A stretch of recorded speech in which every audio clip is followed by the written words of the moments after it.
बिस्मिल्लाहिर्रहमानिर्रहीम। अस्सलामुअलैकुम। पिछले लेसन में मैंने आपको विसल लेटर्स और सॉफ्ट लेटर के आर्टिकुलेशन पॉइंट बताए थे, यानी नरम हरूफ और सीटी वाले हरूफ के मखारिज बताए थे। आज मैं आपको हरूफ हल्की के मखारिज बताऊंगी। मखारिज से मुराद वो जगह हैं यहाँ से ये हरूफ प्रोनाउंस किए जाते हैं, अदा किए जाते हैं। इनको हरूफ हल्की इसलिए कहा जाता है क्योंकि ये सारे हरूफ हलक ई से हमारी हलक के 3 पोर्शंस होते हैं, यहाँ से ये अदा किए जाते हैं। आप ये जैसे आप स्क्रीन पे देख रहे हैं कि हमने यहाँ पर 6 हरूफ हैं जो हमने आज सीखने हैं और इनको 3 अपनी हलक को हमने 3 पोर्शन में डिवाइड किया है।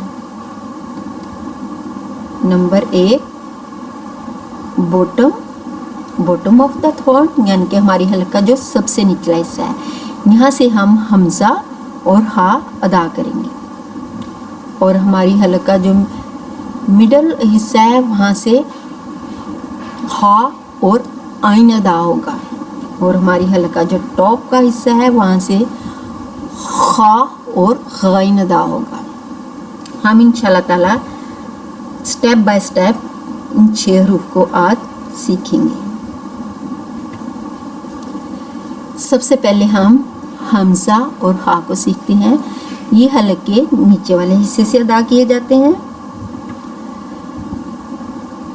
इनको पीसफुल हरूफ भी कहा जाता है क्योंकि ये बड़े आराम से अदा हो जाते हैं और इनको अदा करने में ज़्यादा मुश्किल पेश नहीं आती। अपने पिछले लेसन में आपको बताया था किसी भी हरफ का मखरज मालूम करने के लिए उसको साकिन करके उसे ज़म्मा, फत्ता या कसरा किसी भी हरकत के साथ पढ़ें तो उसका मखरज हमें आसानी से मालूम हो जाएगा। यही तरीका हम इधर कर रहे हैं। सबसे पहले हम हमजा को पढ़ते हैं ज़बर के साथ।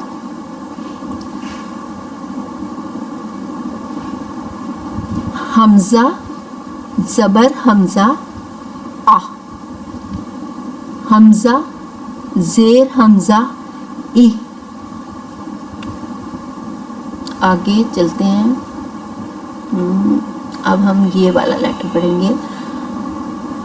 हमजा पेश हमजा ओह। अब हम बगैर स्पेलिंग के इनको पढ़ने की कोशिश करते हैं।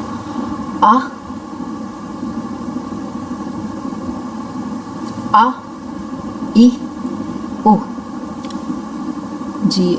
अब यही प्रोसीजर हम हा के साथ करेंगे।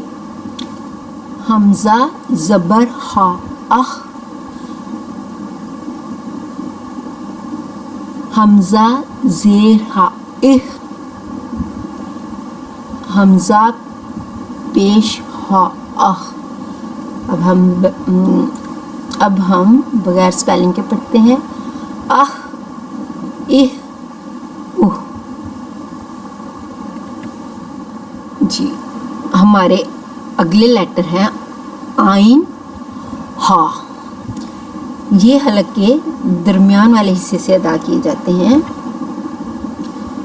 चूँकि इन हरूफ को हम हलक के दरमियान से जब अदा करते हैं तो ये हमारी हलक से टकराते हुए एक आवाज़ पैदा करते हैं जिसे हम स्ट्रेस कहते हैं।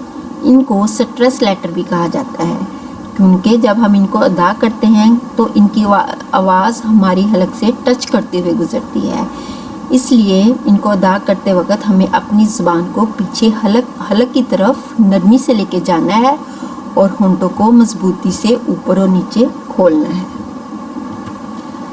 यहाँ पर देखिए पोजीशन हमारी ज़ुबान की हमारे हलक में किस तरह होगी। यहाँ से ये आवाज़ ऐसे मूव करती हुई यहाँ से ये आवाज़ टकराती हुई जाएगी। यही बिल्कुल सेम प्रोसीजर इसी आइन के साथ होगा। आवाज़ यहाँ से जब जाएगी तो यहाँ से टकराते हुए जाएगी। जी अब हम इनको اسپیلنگ کے ساتھ پڑھتے ہیں. سب سے پہلے ہم ہا کو پڑھتے ہیں.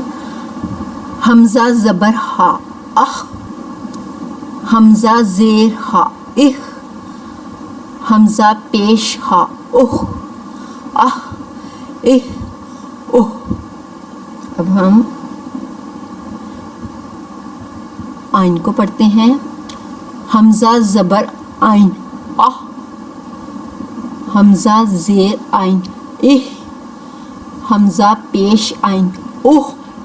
اح اح اح.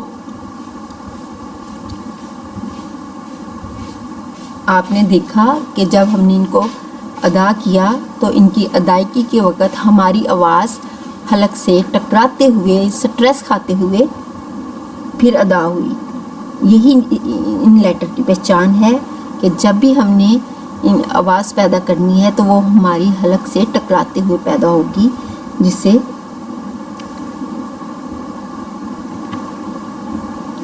جی آگے چلتے ہیں. اگلے ہمارے لیٹر ہیں خا غائن. ان کو بھی سٹریس لیٹر کہا جاتا ہے کیونکہ جب یہ حلق کے اوپر والے حصے سے ادا کیے جاتے ہیں. یہاں سے یہ اس کا پوائنٹ ہے، یہ یہاں سے ادا ہوں گے اور ان کو ادا کرتے وقت بھی ہماری آواز حلق سے ٹچ کرتے ہوئے، رگڑ کھاتے ہوئے جائے گی، جس سے ایک آواز پیدا ہوگی.